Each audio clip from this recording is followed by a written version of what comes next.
पागल है सर, दिखता नहीं तेरे को?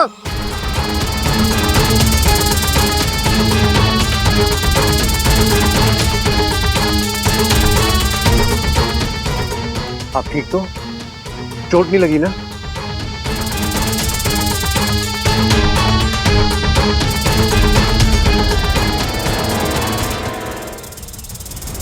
पापा जी!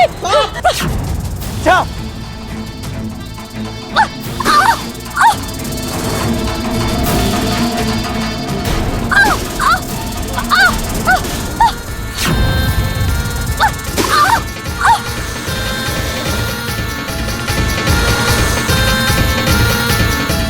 इच्छा संभालो प्लीज। पापा जी आप दूर रहिए। फेंको इच्छा, फेंको उसे।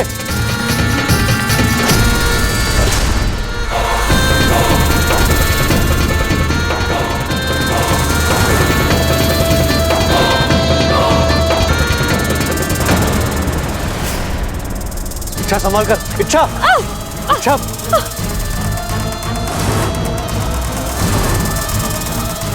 इच्छा संभाल के।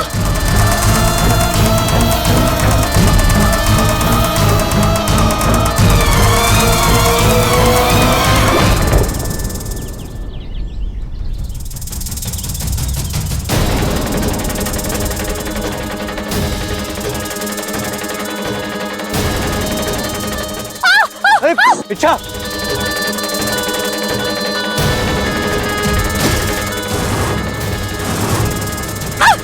इच्छा तुम। पापा जी आप दूर रहिए, आप दूर रहिए। बेटा दादी।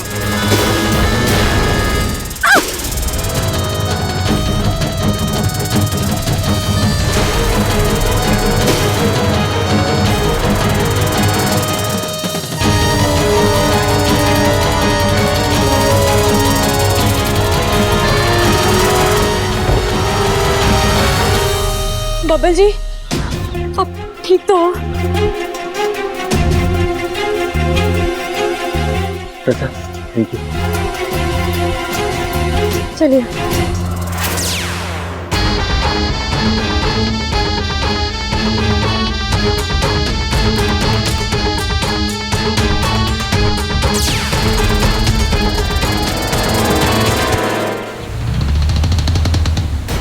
पता नहीं इतनी ताकत कहां से आ गई इच्छा में। कोबराज को मात दे दी उसने। पानी फन के ऊपर जा चुका है।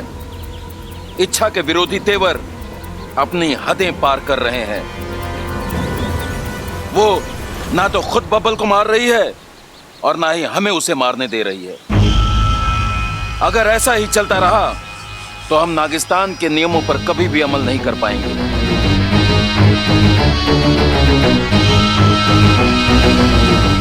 शाम होने को है गुरुजी, हमें जल्द से जल्द कुछ करना होगा। आप सही कह रहे हैं मुखिया जी। अब हमें किसी ऐसे नाग को भेजना होगा जिससे इच्छा लड़ ही नहीं सकती। कोई ऐसा जो इच्छा को इच्छा की भाषा में जवाब दे सके। मैं तैयार हूं। मैं वहां जाऊंगी, इच्छा से लड़कर बबल का खात्मा कर दूंगी। ईमान से डस लूंगी। नहीं, तुम नहीं जाओगी। तुम पहले ही 2-3 बार इच्छा से मात खा चुकी हो। इच्छा के फन से टकराना तुम्हारे बस की बात नहीं है। इच्छा से लड़ने की ताकत नागिस्तान के सिर्फ एक ही नाग में है और अब वो ही इस अभियान को अंजाम देगा।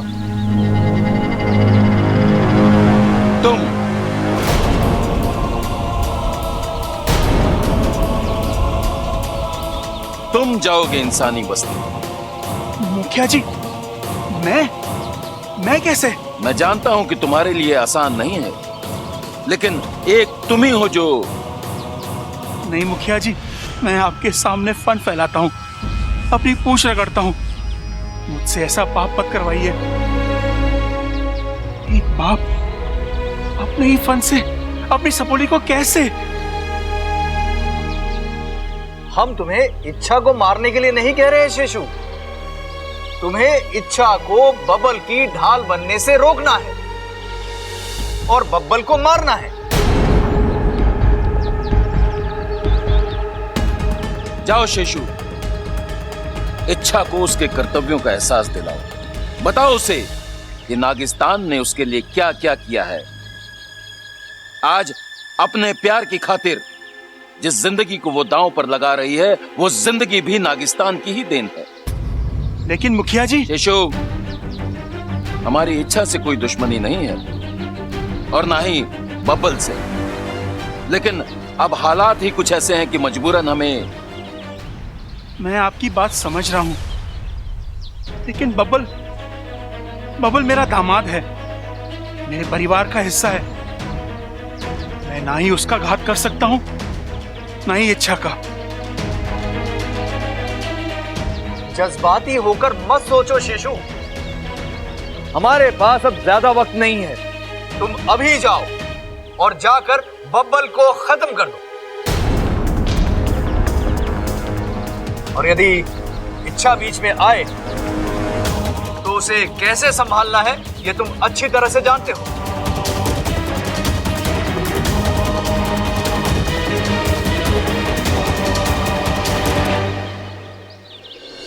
हेलो, हाँ झमझम कैटरस। हाँ खड़क बोल रहा हूँ, खड़क। 25 आदमियों का खाना बनना है, तो ऐसा कुछ करना कि 50 लोगों को हो जाए। अरे हो जाएगा, कोशिश कर। अरे वैसे भी गर्मी है, गर्मी में आदमी खावे ना, पानी ज्यादा पीवे है, समझ गया? खड़क, प्रबल हवन कुंड ले आया? हाँ हाँ दादी, यो रहा हवन कुंड, यो आ गया हवन कुंड। और सबल, पूजा की सामग्री सब तैयार है ना? सब तैयार है दादी। चल।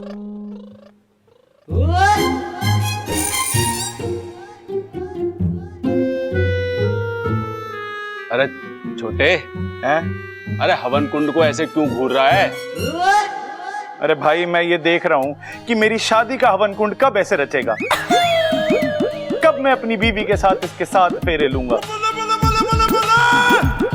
मेरा घर कब बसेगा भाई? कब हंसेगा मतलब? अरे रोज तो हंसता है हमारा घर। मैं इस बात का पूरा ख्याल रखता हूँ कि हमारे घर में हर किसी के चेहरे पर हंसी रहे, इसलिए छोटी मोटी कॉमेडी भी कर लेता हूँ। यार वो तो मैं भी कर लेता हूँ, लेकिन इस वक्त हंसने की बात ना कर रहा हूँ मैं बात कर रहा हूँ कि मेरा घर कब बसेगा। अरे तुझे शादी के साइड इफेक्ट के बारे में कितनी बार बता चुका हूँ, तू मानेगा ना? शादी करके ही छोड़ेगा। हाँ। अरे छोड़, मुझे बहुत सारी तैयारी करनी है। दादी, मैं भी आपकी कुछ मदद कर दूं? हमें इस चीज का ख्याल रखना है कि पूजा में किसी भी चीज की कोई कमी ना रहे। ऐसा हो भी नहीं सकता, नागंजना देवी इस मामले में बहुत कड़क है। अब वैसे दादी, आपको ये नागंजना देवी के बारे में पता कैसे चला?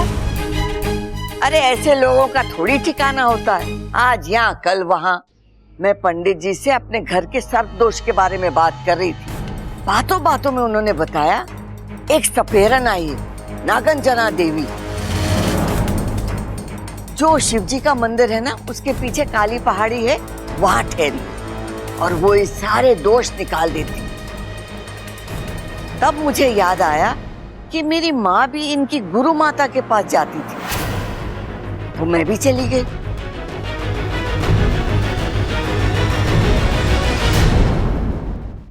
कद्रु सूत शेष जगत मते देहि में शरणं गतः। कद्रु सूत शेष जगत मते देहि में शरणं गतः।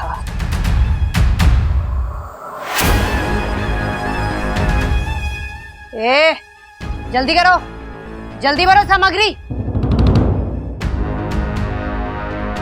आज हमारी जिंदगी की सबसे बड़ी पूजा है। इस सपेरन को रोकना होगा, लेकिन संभल कर अच्छा।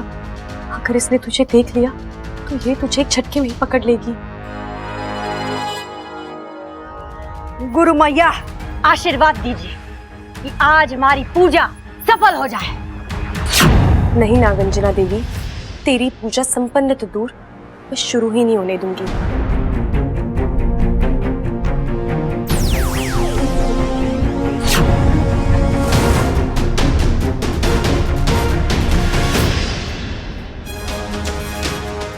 नागिस्तान जहाँ आज तक कोई सपेरा नहीं पहुंच पाया, वहां नागंजना पहुंचेगी। नागंजना? गुरु मैया, आप यहाँ क्यों? हम अपनी शिष्या से मिलने नहीं आ सकते? जी बिल्कुल आ सकती हैं। ये तो हमारा सौभाग्य है कि आप। हम यहाँ एक विशेष कार्य से आए हैं। हमें हमारी दिव्य दृष्टि से ये पता चला है कि करचुरा के जंगल में एक नागमणि वाली नागिन। जाओ, उसे पकड़कर वो नागमणि हासिल करो।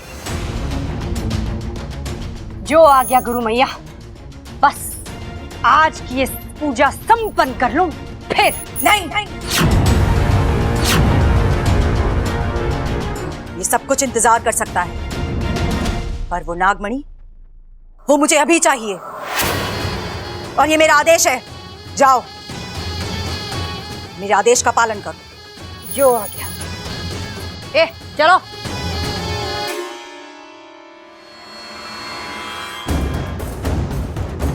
लेकिन गुरु मैया, आपको हमारा पता कहाँ से पता चला? नागंजना, हम तुम्हारी गुरु माता हैं। जब हम अपनी दिव्य दृष्टि से उस नागमणि का पता लगा सकते हैं, तो अपनी शिष्या का पता लगाना कौन सी मुश्किल बात? बिल्कुल मुश्किल बात नहीं है गुरु मैया। लेकिन अगर एक मरा हुआ इंसान जिंदा हो जाए, तो फिर वो मुश्किल ही नहीं, नामुमकिन है। अब ये मत कहिए गुरु मैया, आप तो मरी ही नहीं हैं, क्योंकि हमारी गुरु माता को मैंने तो अपने हाथों से मारा था। अब रहा सवाल कि आप है कौन?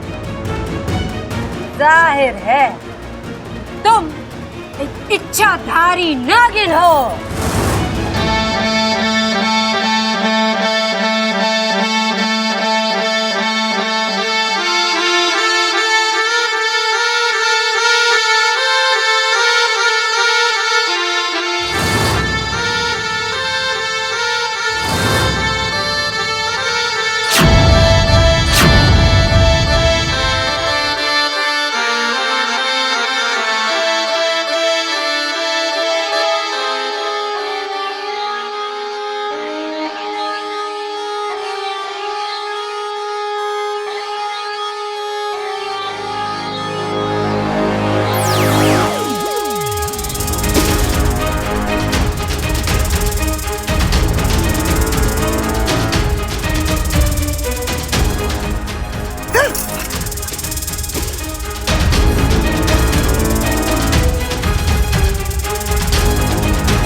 खासी हाथ में आई थी वो इच्छाधारी नागिन।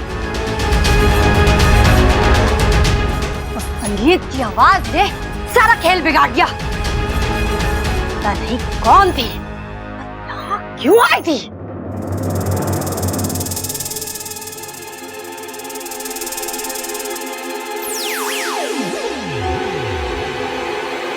आखिर कौन था बाहर?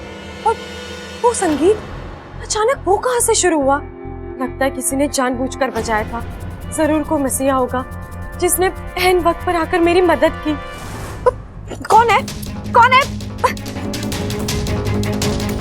दीदी, आप इस तरह। एक सरप्राइज है तेरे लिए। कैसा सरप्राइज? एक ऐसा सरप्राइज जिसकी तूने कभी कल्पना भी नहीं की थी। बस ये समझ ले, आज हम सब तुझे दुनिया की सबसे बड़ी खुशी देने वाले हैं। चल दिखाती हूँ। ये आ गई।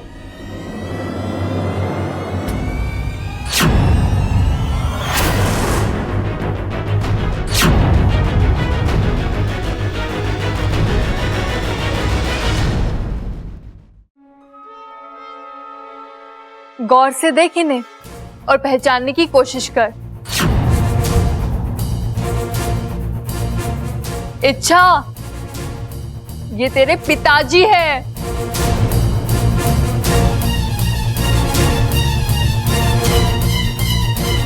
कैसे पहचानेगी छोरी? इसकी तो याददाश्त गई भी है। इसे तो कुछ भी ना याद है, न इसके माता पिता, न घर बार, न खानदान, कुछ भी तो नहीं।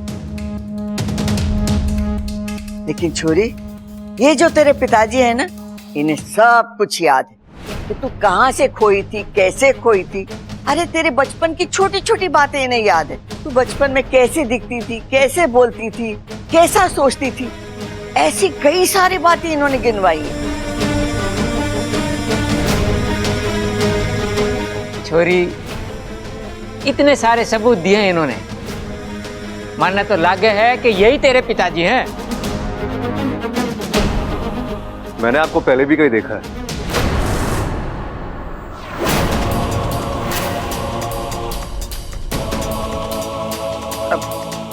ये कैसे हो सकता है? मैं तो शहर में पहली बार आया हूं, वो भी इच्छा को लेने। लेकिन आपको कैसे पता चला कि इच्छा यहाँ है? छोरा, तू तो एक दरोगा की तरफ पूछताछ कर रहा है।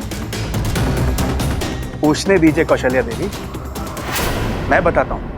मेरे एक दोस्त हैं गिरधारी लाल, जो सरकारी सेवा में है, और हाल ही में उनका तबादला यहाँ हुआ है। बस अभी कल परसों इन्होंने इच्छा को यहाँ की सड़कों पर देखा और वो चौंक गए। उन्होंने फोन करके मुझे कहा कि शायद आपकी बेटी यहाँ है। बस फिर क्या था, पिता का मन। मैं सब कुछ छोड़ छाड़ कर यहाँ चला आया और मुझे मेरी बच्ची मिल गई। छोरे, हो गई तसल्ली या और कुछ पूछना बाकी है? नहीं पिताजी, सिर्फ इनके कहने से हमें कैसे मान ले कि ये इच्छा के पिताजी है। माना कि इन्होंने इच्छा के बारे में कई सारी बातें हमें सही सही बताई है, लेकिन ये भी हो सकता है ना कि इन्होंने ये सारी बातें किसी से सुनी हो, या फिर मुझे इनसे अकेले में बात करनी है। हाँ हाँ छोरी, क्यों नहीं, जाइए।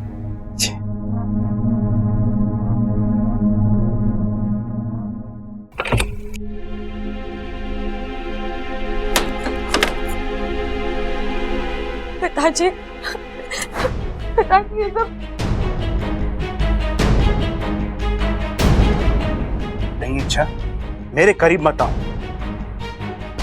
मैं कमजोर पड़ जाऊंगा। और फिर जिस काम के लिए मैं यहाँ आया हूँ वो शायद। आप किस काम से आए हैं यहाँ? उसी काम से जो तू पूरा नहीं कर पा रही है। मैं बबल को खत्म करने आया हूँ।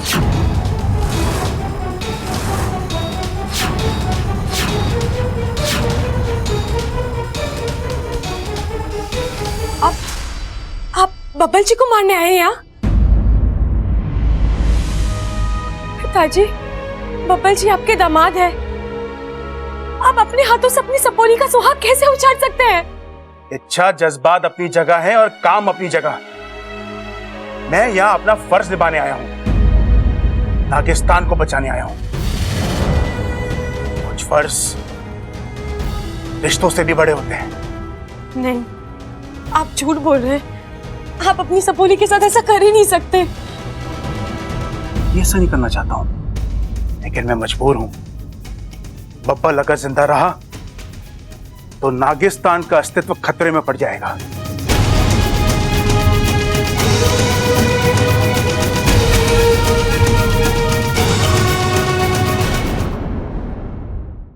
बब्बल अगर जिंदा रहा तो नागिस्तान का अस्तित्व खतरे में पड़ जाएगा और हम ये होने नहीं देंगे।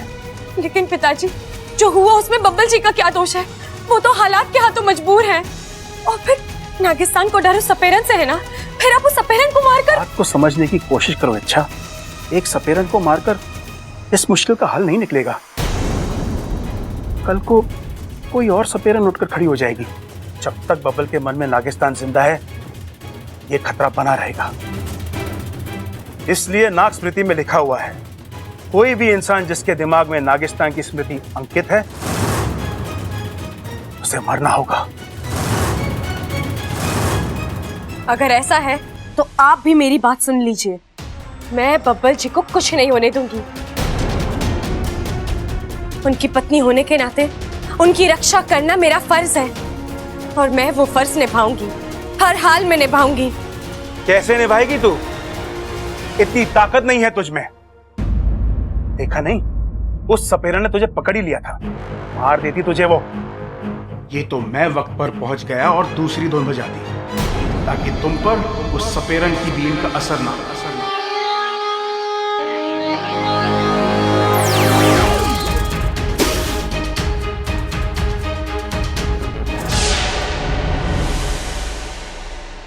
तू उस सपेरन को नहीं रोक पाएगी, वो तुझे मात दे देगी और फिर बबल से नागिस्तान का पता उगलवा लेगी, और फिर नागिस्तान। नहीं पिताजी, मैं उस सपेरन को रोकूंगी, वो नागिस्तान तक नहीं पहुंच पाएगी। नागिस्तान भी सुरक्षित रहेगा और बब्बल जी भी। तो तू क्या मुझे भी रोकेगी? अगर आपने बब्बल जी की जान लेने की कोशिश की तो मैं ढाल बनकर आपके और उनके बीच खड़ी रहूंगी। हमारा रिश्ता भूलकर मैं आपसे भी लड़ूंगी।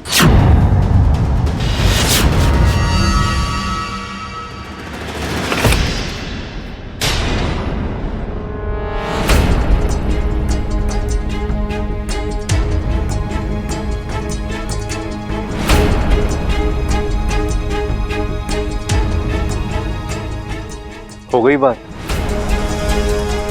नहीं, वो काफी वक्त हो गया था तो इसलिए मैं। इच्छा, क्या ये वाकई में तुम्हारे पिता है? नहीं बब्बल जी, ये मेरे पिता नहीं है। आप इन्हें यहाँ से ले जाइए। इच्छा, बेटा अच्छा याद कर, मैं वही हूं, तेरा वही पिता जो तेरे चेहरे पर एक एक मुस्कुराहट लाने के लिए कुछ भी करता था, तुझे इसी कंधे पर बिठाकर दुनिया दिखाता था, तेरी बीमारी में तेरे सिराने बैठकर इन्हीं हाथों से खाना खिलाता था। पिताजी के आगे पीछे तेरी जिंदगी चलती थी, और आज तो इच्छा, अपनी आंखें बंद कर, अपना हाथ मेरे सर पर रख और अपनी मन की आंखों से देख मुझे। क्या तू अब भी यही कहेगी कि मैं तेरा पिता नहीं हूं?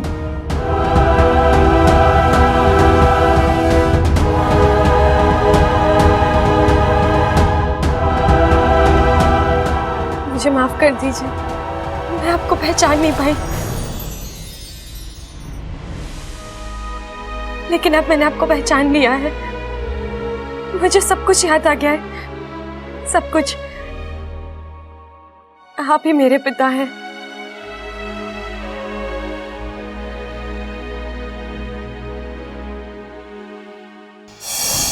शिव जी ने हमारी प्रार्थना सुन ली, हमारी छोरी की याददाश्त वापस आ गई। इच्छा, मुबारक हो। ए माँ, सालों बाद बाप बेटी का मिलन हुआ है। आज का दिन हमारे लिए किसी त्योहार से कम ना है, क्यों भाई? अरे क्या बात कर रहे हो पिताजी? इनसे कहो कि आज का दिन हमारे लिए किसी त्योहार से कम ना है। अरे भाई, पिताजी भी तो वही कह रहे हैं। अच्छा, हाँ। अरे मुझे तो इनकी शक्ल देख के लगा कि कुछ और बड़बड़ा रही है। ओ भाई चुप हो जा, वरना तेरी शक्ल बिगाड़ दूंगा मैं। अरे दादाजी, मैं हूँ, मेरी क्यों बिगाड़ती? बबल, वहाँ खड़ा खड़ा क्या देख रहा है? ससुर जी के पैर नहीं छुएगा?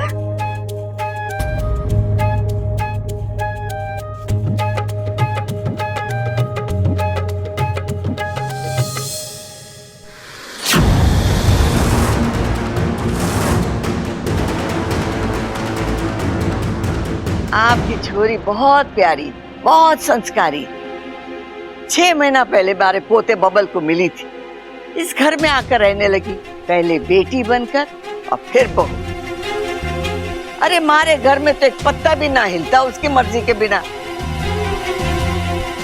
इस घर में इच्छा को किसी चीज की कोई कमी नहीं, सारे रिश्ते मिल गए हैं उसे यहाँ। लेकिन माँ बाप का प्यार उसकी जगह तो कोई नहीं ले सकता। मेरी शिवजी से हमेशा प्रार्थना थी कि वो अपनी लीला दिखाए और इच्छा को उसके माँ पिताजी से मिला दें। इतना ही नहीं माँ जी, आज शिवजी ने मुझे मेरे अपनों की सच्चाई से भी वाकिफ करा दिया है।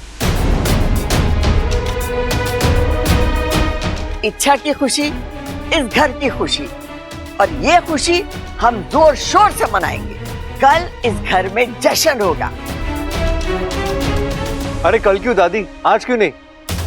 अरे छोरा, आज पूजा है ना, जश्न के लिए वक्त कहाँ मिलेगा? अरे दादी, वक्त मिलेगा। पूजा 12 बजे के बाद है ना। उसके पहले थोड़ा बहुत जश्न तो मना ही सकते हैं ना हम लोग, क्यों? सही कह रहा है तू छोटे, ये ले पैर। लेकिन तब तक अगर पिताजी ने बब्बल जी के साथ कुछ, नहीं नहीं, मैं ऐसा नहीं होने दूंगी।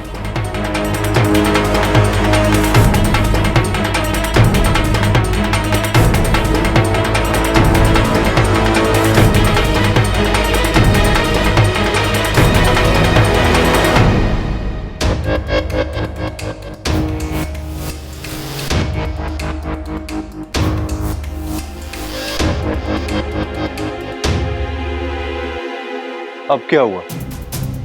तुम अब भी दुखी हो? क्या कमाल करती हो यार तुम।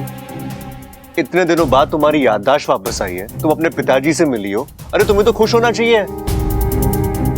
अच्छा एक बात बताओ, तुमने पहले अपने पिताजी को पहचानने से इनकार कर दिया, फिर हाँ बोल दिया। ये मामला क्या है? कुछ तो बोलो, मैं ही बोले जा रहा हूं, बताओगी तुम? बब्बल जी, आपको आपके सारे सवालों के जवाब मैं बाद में दूंगी।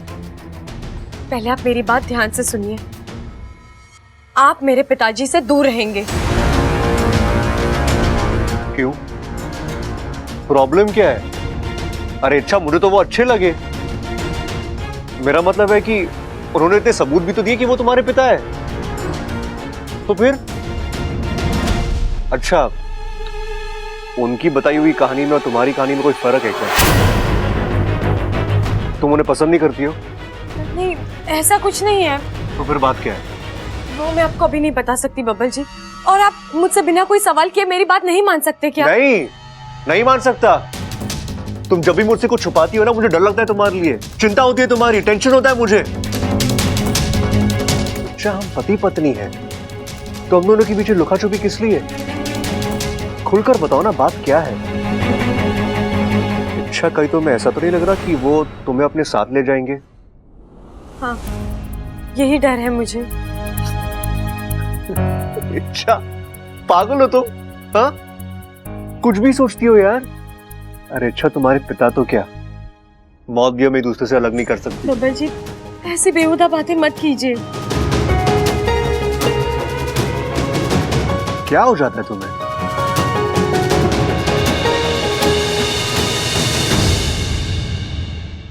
हाँ तो भाई, मैं सबल आज इस रंगारंग कार्यक्रम में आप सबका स्वागत करता हूं। तालियां! अरे स्वागत ही करता रहेगा या आगे भी कुछ बोलेगा? कर रहा भाई। हाँ तो भाई, जैसे कि आप लोग सब जानते ही हैं कि हम यहाँ पे क्यों इकट्ठा हुए हैं। भाई क्यों इकट्ठा हुए हैं? याद आया।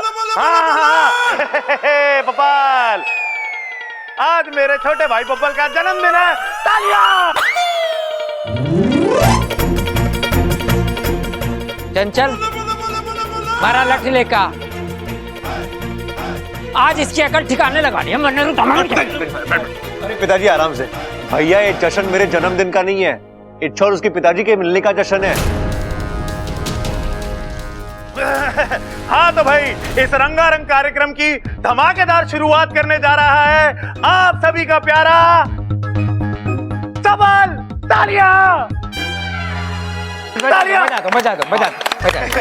हाँ भाई, एक मिनट। तो दादी, इस कार्यक्रम की शुरुआत में अपनी क्लासिकल आवाज में एक क्लासिकल सॉन्ग पेश करने जा रहा हूं मैं, दादी। जीता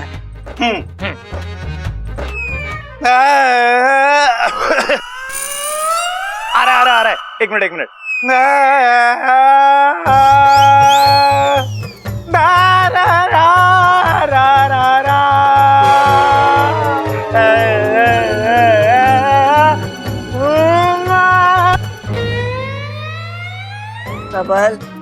चुप कर जा। गधा जब अपना गला साफ करता है ना, तब भी तुझसे ज्यादा सुरीला होता है वो। दादी, इस पूरे घर में मैंने देख लिया है, किसी को भी मेरे टैलेंट की कदर ना है। ओ भाई, इस घर में तू अकेला ना है, हम सब भी हैं। हम भी अपना टैलेंट दिखाएंगे, क्यों भाई? 1 2 3 4।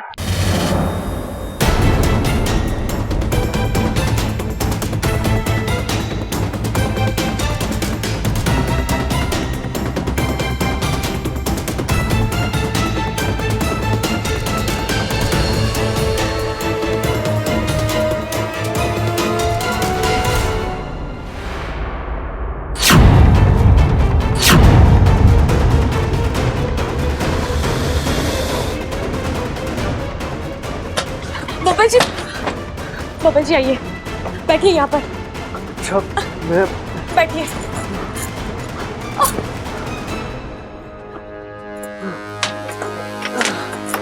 अच्छा मुझे बब्बल जी आंखें मत बंद कीजिए। देखिए, मैं जानती हूँ आपको नींद आ रही है, लेकिन आंखें खुली रखिए। आंखें खुली रखिए बब्बल जी, आंखें खुली रखिए।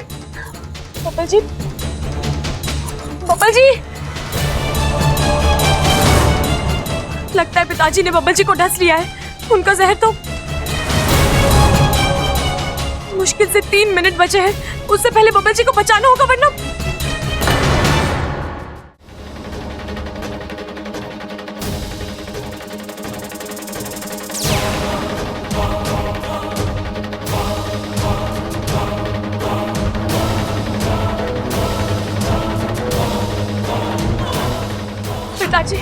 पिताजी बब्बल जी।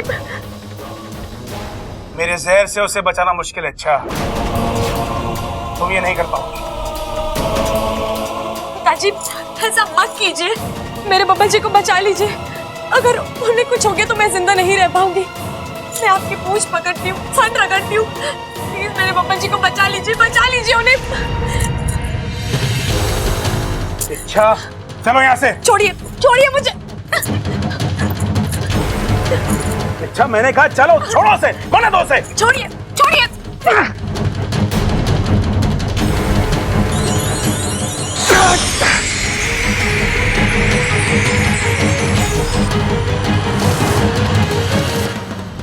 नहीं, अच्छा ऐसा मत कर। बब्बल को बचाने का मतलब है नागिस्तान की दवाई। ये तो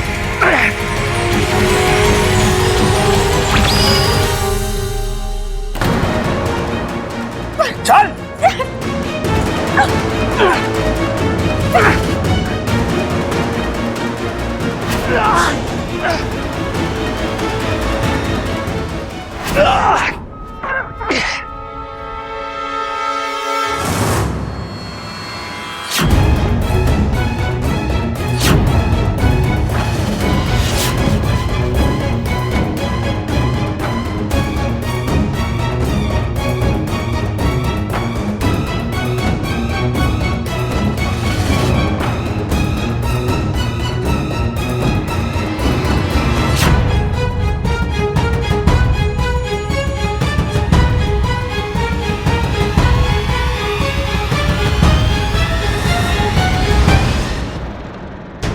बब्बल जी, बब्बल जी, बब्बल जी, बब्बल जी।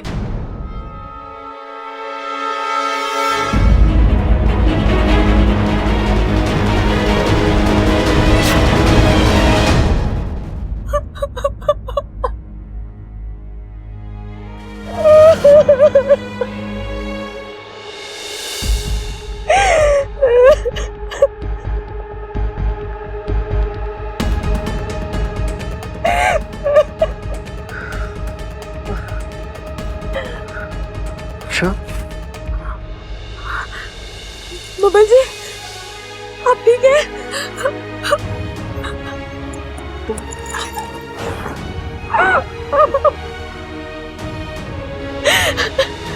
अच्छा, तुम रो क्यों रही हो?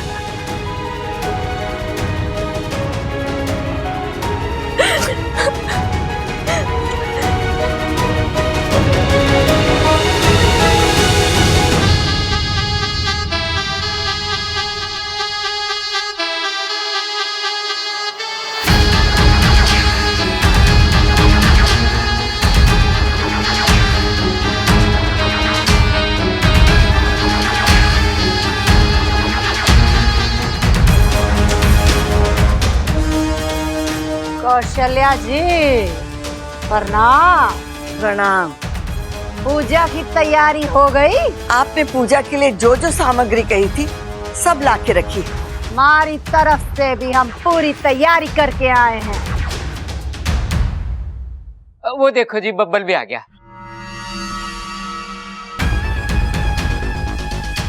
नागंजना अब कांटे का इलाज करेगी।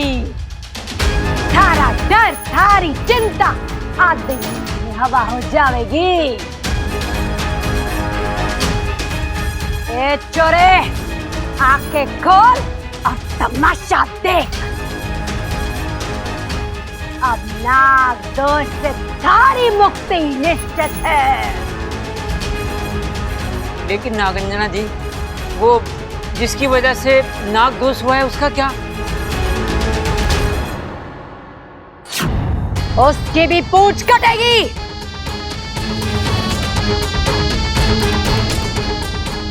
नागंजना की बीन को ईश्वर का वरदान है। वो नाग के अंश से वंश तक सबका सर्वनाश करेगी। नागंजना जी, हम किसी का बुरा नहीं चाहते, बस आप तुम्हारे पोते बबल को इस नाग दोष से मुक्ति दिला दो, हमारे लिए वही काफी है। अब इस सपेरन को रोकना मुश्किल है। ये आज पूजा करके ही दम लेगी। क्या करूं?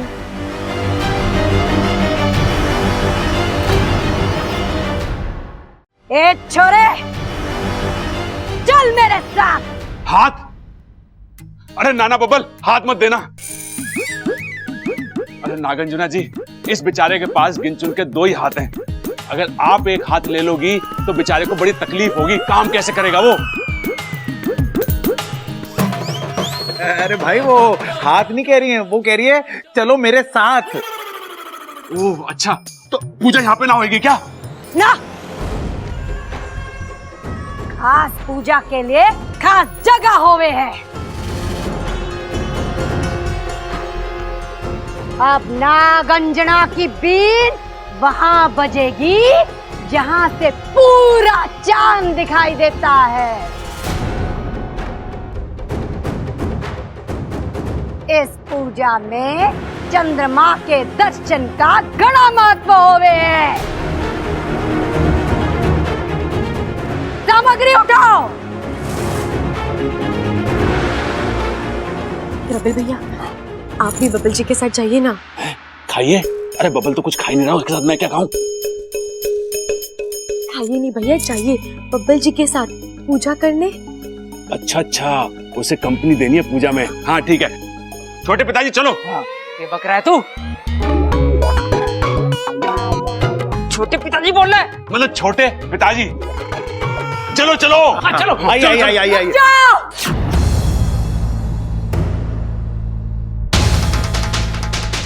मणे भीड़ नहीं, सिर्फ ये छोरा बब्बल चाहिए। उसकी बीमारी, उसका इलाज। एक भी आदमी बढ़ा तो ये पूजा सफल ना होगी।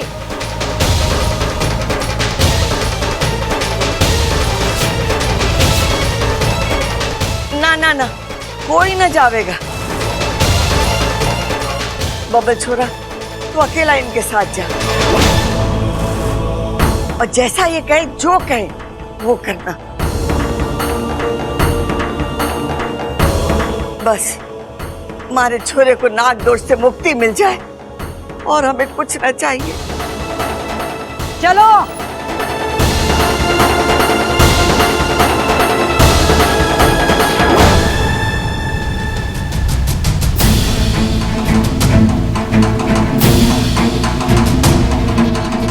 कुछ कर इच्छा, इससे पहले कि देर हो जाए, कुछ कर।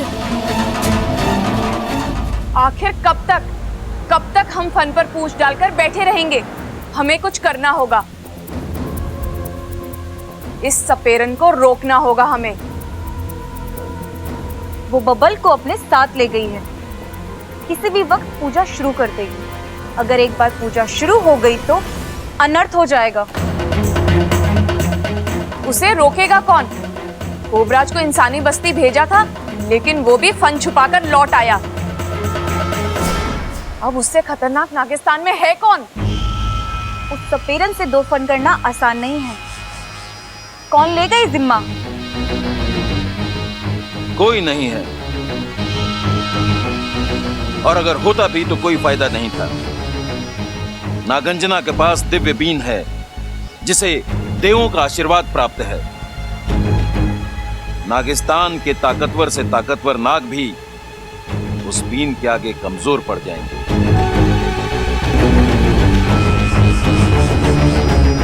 जानता हूं मुखिया जी, लेकिन हम भी इतनी आसानी से हार नहीं मानेंगे। अगर ये इंसान हम नागों के जहर का तोड़ निकाल सकते हैं, तो हम भी इनके नापाक इरादों का तोड़ निकाल ही लेंगे। आप सही कह रहे हैं गुरुजी, लेकिन हम में से किसी न किसी को तो नागंजना से लड़ने का खतरा उठाना ही पड़ेगा। ए सुनो, जाके पंचमुखी नाग को बुला लाओ। कहना गुरुजी ने बुलाया है। जी मुखिया जी। अब ये हमारा आखिरी हथियार है। ये पंचमुखी नाग नागंजना को रोकने में कितना कामयाब होता है, ये तो वक्त ही बताएगा। लेकिन हमें सावधान रहना होगा। इससे पहले कि नागंजना नागिस्तान पहुंचे, हम सभी नागों को नागिस्तान छोड़कर कहीं दूर जाकर डेरा डालना होगा। इस इच्छा की जिद की वजह से पूरे नागिस्तान को संकट में डाल रखा है।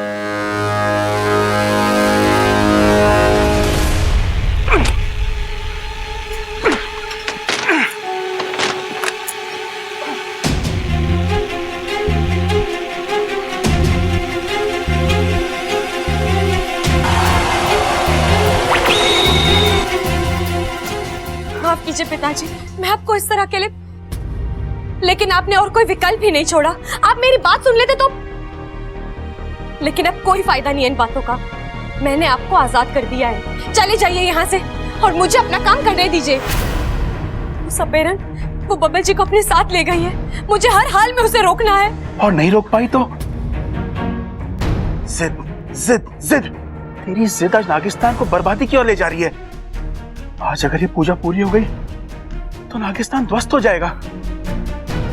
फिर मैं तो क्या, नागोमी देव भी तुझे माफ नहीं करेंगे। लेकिन पिताजी, मैंने जो किया है वो अपने पति के लिए किया, अपने स्वार्थ के लिए किया ना।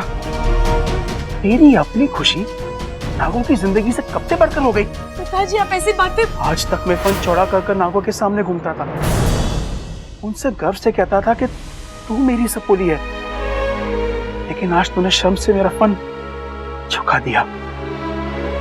अच्छा बदला चुका है तूने नागिस्तान के एहसानों का।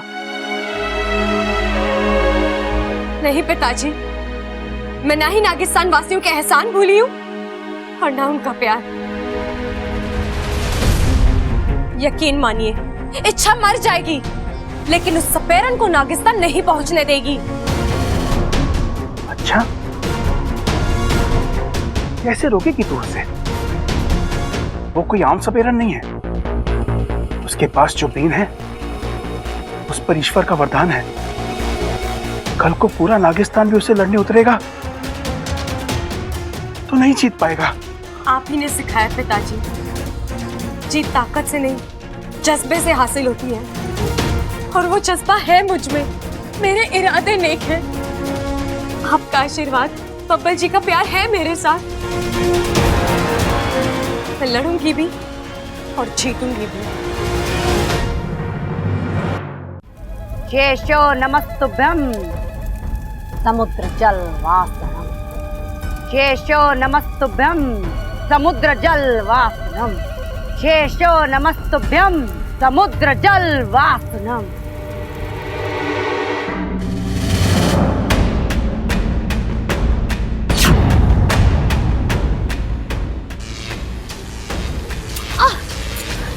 ये क्या?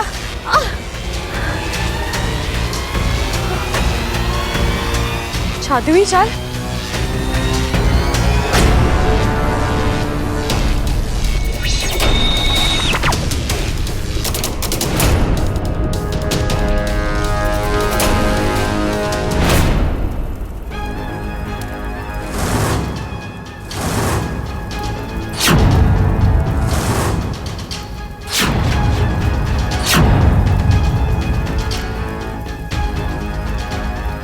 अब बीन बजेगी, मंत्र होंगे।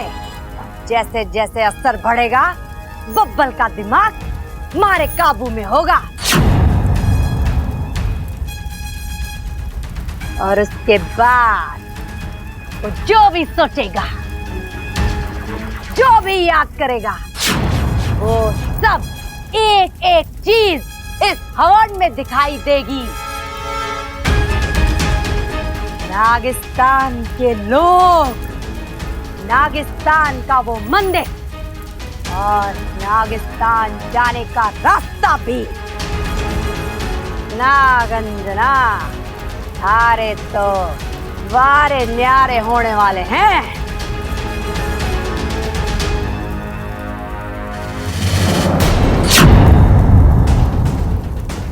बस 4 उंगलियों का फासला तय करना है तने, फिर हम नागिस्तान में होंगे। अद्भुत, अति अद्भुत। नागिस्तान को देखने वाली, उस पर राज करने वाली पहली सपेरण मैं, नागंजना देवी। सुनो, अब सब अपना ध्यान पूजा पर केंद्रित करो। किसी के हाथ तो कोई गलती हुई तो मारे तो तुम लोग जानते ही हो। सांपों से ज्यादा जहरीली है ये नागंजना।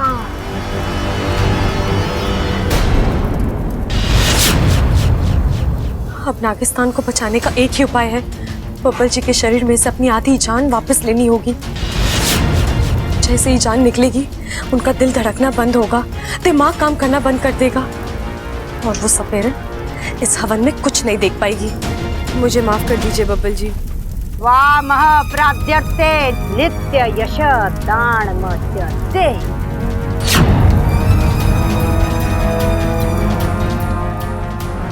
प्राण क्लेशनाशाय नागोमतीय नमो नमः। वाह महाप्राद्यर्थे नित्यम यश दान में च देहि में। प्राण क्लेशनाशाय नागोमतीय नमो नमः। प्राण क्लेशनाशाय नागोमतीय नमो नमः।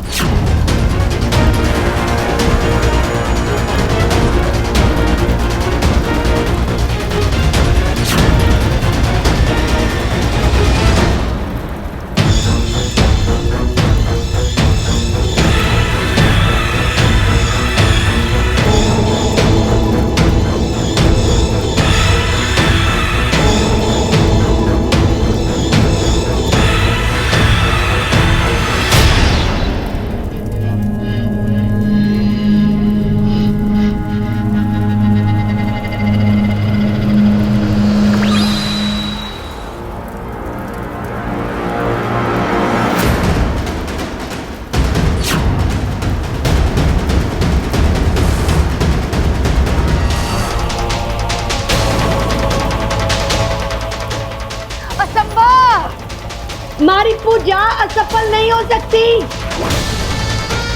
इसका दिमाग हमारे काबू में था, फिर मने कुछ दिखाई क्यों नहीं दे रहा? इस सपेरन की पूजा तो असफल हो गई। अब बब्बल जी को कोई खतरा नहीं है। मैं बब्बल जी को उनकी जान वापस कर देती हूँ। प्राण क्लेशनाशाय नागोमतीय नमो नमः। प्राण क्लेशनाशाय नागोमतीय नमो नमः। प्राण क्लेशनाशाय नागोमतीय नमो नमः। प्राण क्लेशनाशाय नागोमतीय नमो नमः।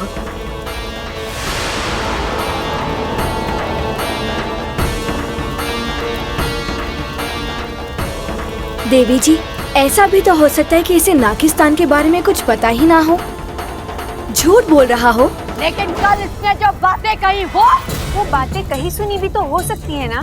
ना, हमारी नजर बात की नजर है। सांपों की हरकत 1 मिनट पे पकड़ लेती है।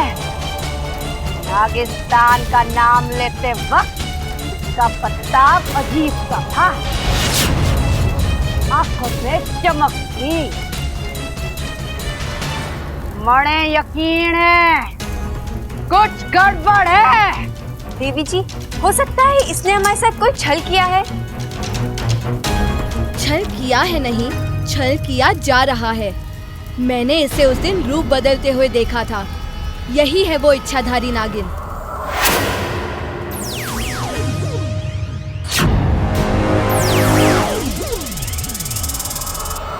इच्छाधारी नागिन।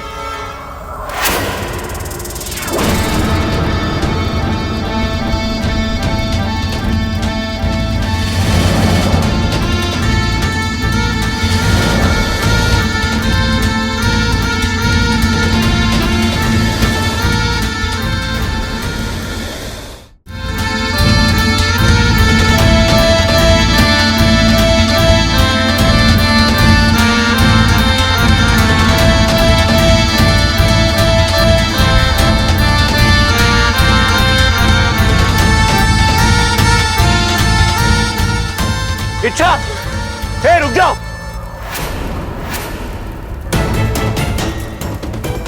इच्छा, तुम यहाँ क्या ये सब? और आप ये देख क्या रहे हो? बीन बजा दो इसकी, खत्म करो इसे। खबरदार हुई आगे बढ़ा तुम।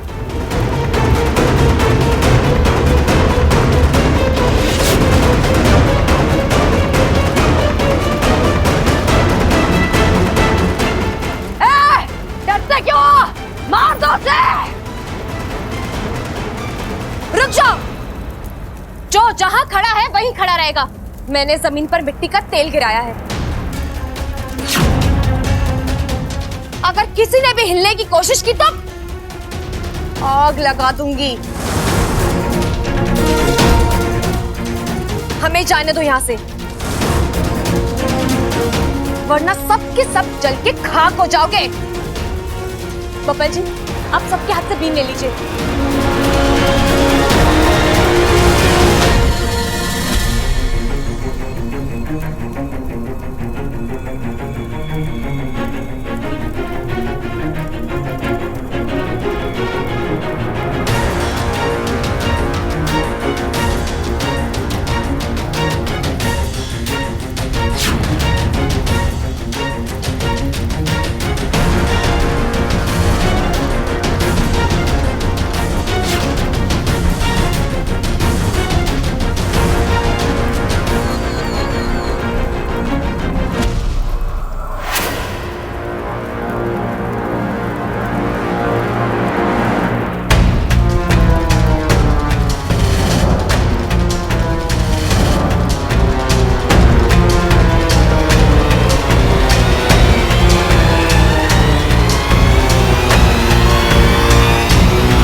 हम सब तो बाद में मरेंगे, अगर तूने माचिस को नीचे नहीं रखा, थारा प्यारा बब्बल मारे हाथों मारा जाएगा।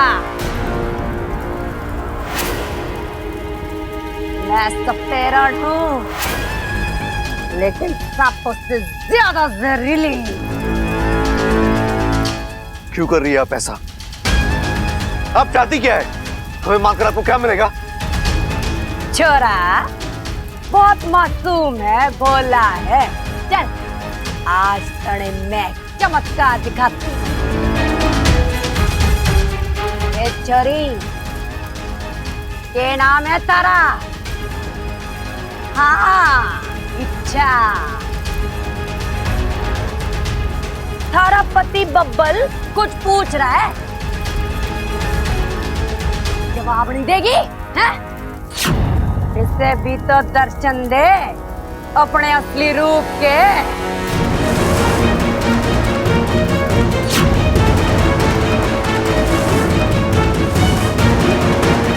ए छोरी, वक्त ना है हमारे पास, अपने असली रूप में आ रही है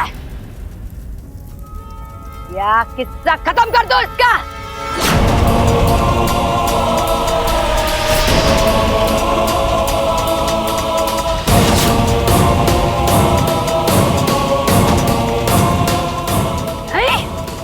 ठीक है, 3 तक गिनूंगी,